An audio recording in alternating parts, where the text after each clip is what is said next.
Dans les rues de Kaboul, elles sont chaque jour plus nombreuses. Des femmes par dizaines, faisant la manche avec leurs enfants. Sous leur burqa, c'est la misère qu'elles dissimulent bien malgré elles. Devant cette boulangerie, on les voit désormais tous les jours, ou presque. Nous restons assis ici en espérant que quelqu'un nous donnera de l'argent. Ça nous permettra d'acheter du pain pour nourrir nos enfants, pour survivre, car on ne peut plus travailler. On collecte aussi des déchets en plastique pour gagner un peu d'argent. La pauvreté et la répression.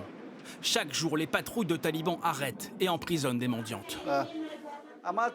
Allez, allez, mettez-vous toutes en rang. Eux assurent qu'ils ne font que maintenir l'ordre. Celles qui ont vraiment besoin d'aide en trouvent. Nous essayons de débusquer les mendiantes professionnelles qui appartiennent à des réseaux. Ce sont des criminels et elles iront en prison. Depuis l'arrivée au pouvoir des talibans il y a 1 an, les femmes ont perdu la plupart de leurs droits. Celui de travailler, mais aussi celui d'étudier.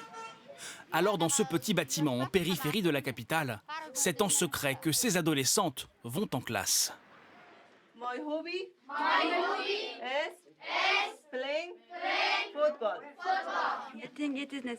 Je pense que c'est important que toutes les filles puissent aller à l'école, car elles peuvent avoir un impact positif sur le pays. La moitié de la population est féminine. Il faut qu'elles aient une éducation, car quand elles seront grandes, on aura besoin d'elles comme professeurs ou comme médecins. Mais certaines n'ont pas cette chance. À 16 ans, Sadaf vit reclus chez elle depuis 1 an. À défaut d'étudier, elle dessine toute la journée. Avant, quand je me réveillais le matin, j'étais joyeuse, heureuse d'aller à l'école. La journée passait vite. Maintenant, quand je me lève le matin, je n'ai plus rien à faire. Je tourne en rond. Chaque jour ressemble à la veille. Je n'en peux plus.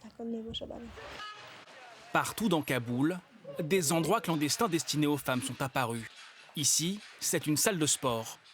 Des femmes qui refusent les règles imposées par les talibans, comme Shukriya, qui dirigeait auparavant un salon de beauté.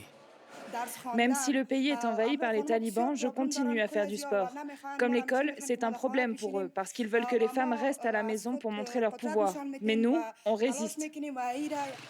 Chaque jour, les lois islamiques imposées par les talibans aux femmes se durcissent un peu plus.